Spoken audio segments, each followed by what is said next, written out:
like it's a done deal.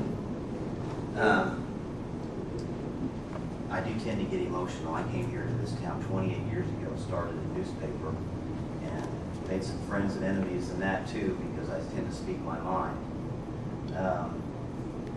It's just the way I am, and I guess I'm not going to apologize for it, but that's what you got.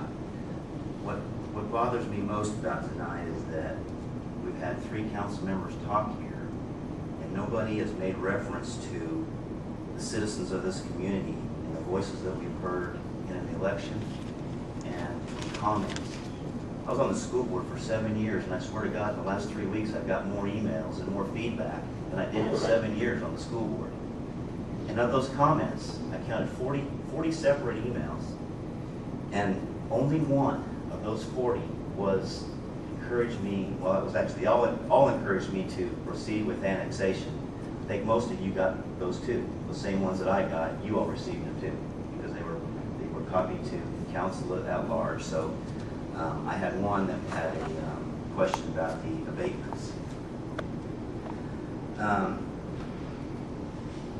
even tonight, you could see it sense the passion from the people that got up here. People who spoke against this agreement tonight were not even citizens of this community. One was? Okay, my bad. What worries me about this whole thing is that we talk about the contract, and you're right, John, the devil is in the details. But if we might not get a chance to renegotiate.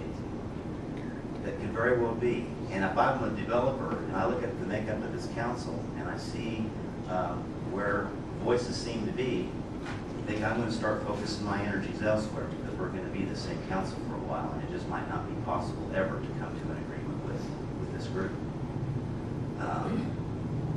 We had business people stand up before us from this community, longtime members of this community, friends of many of us, who said that they need help, and they see help out there. We have an economic impact study that said that the city will profit.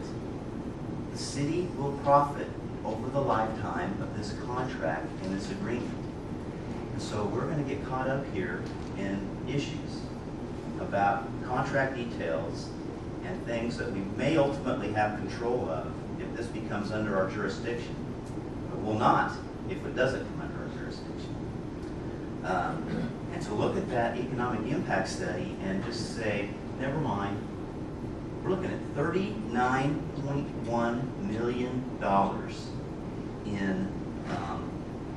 in unpledged revenue to this council over the course of the next 25 years.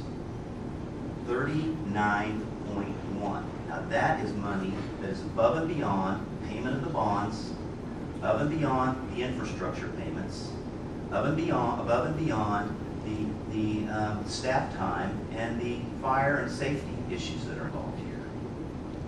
$39.1 million. And we're going to vote, because we're hung up on some details of the contract that another group already did. We're going to go back to our constituents and we're going to tell them, sorry, we're going to let them have a good shot at Edgerton before we get back in the mix.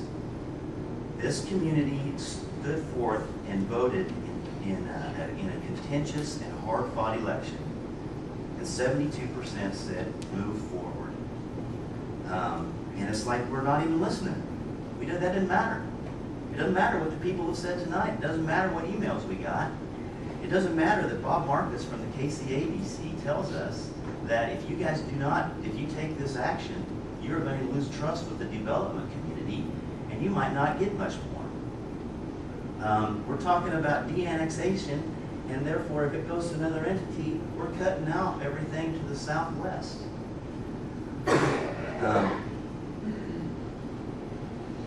You know, Dan, you talked about having trouble sleeping.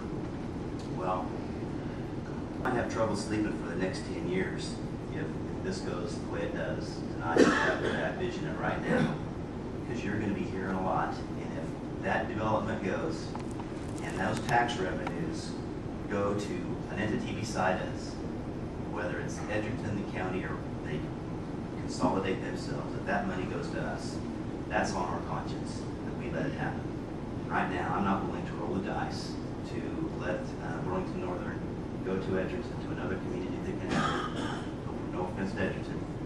I feel it's in the best interest of this committee, this council, to put the faith in the voters, put the faith in the previous council that came to these agreements, and do what's right. I'm going to sleep good tonight wherever I vote. One